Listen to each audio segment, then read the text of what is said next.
tikuvchilikda yangi boshlagan paytim dadamni bitta nasihatlarini 20 yil qulog'imga sirg'aday ilib amal qilib keldim. Lekin so'nggi 4-5 yil ichida negadir hech amal qila olmayapman. O'shanda juda yosh bo'lganman va zakazlarim juda ko'p bo'lgan. Bir klientim 3 marta kelgan. Ko'ylagimni tikdingizmi deb. Va men yo'q deganman. Buni dadam uchalasini ham ko'rganlar, kuzatganlar. Shundan keyin meni chaqirib, bundan keyin va'da berdingmi? Va'da bergan kuning tikishing kerak. Odamlarda vaqtini sarf qilma, ya'ni vaqtini isrof qilma deganlar. Va bu nasihatni men почти 20 yil amal qildim. 20 yil. Har bitta insonga aytgan kunim, aytgan soatimga tikib ulgurib berishga harakat qildim. Bu ahamiyatsiz edi. U kim yoki nech pul beradi, uyimda qanaqa tashvishim bor, nima muammoim bor, kasalmanmi, sog'manmi farqi yo'q edi. Har qanaqa holatda aytilgan soatda tikib berardim.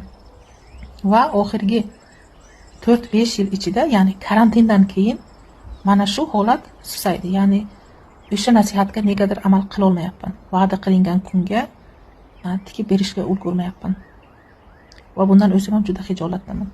Meni har bitta taniydigan mijozlarim biladiki, aytdimmi o'sha vaqtda qilardim. Bunga yonimdagi ishlaydigan odamlar ham, klientlarim ham hayron qolishardi. Faqat siz aytgan kuningizda tikib berasiz deb. Lekin oxirgi yillarda negadir bu so'zimga tura olmayapman.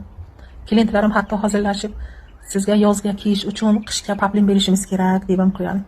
Yanda kimda shunaqa? Bir kommentariyaga yozinglarchi. Kim vaqtida tikadi, kim vaqtida tika olmaydi.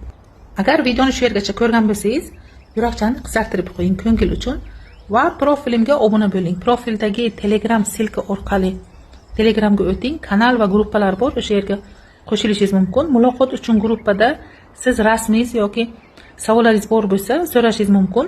Qo'ldan kelgancha sizga qanaqa tikish, nimalar qilish kerakligini tushuntiraman. Agar videoni foydali deb o'ylasangiz, do'stlaringiz, yaqinlaringizga ulashing, saqlab qo'ying va kuzating. Chunki bundanda qiziqarli ma'lumot va videolar hali oldinda.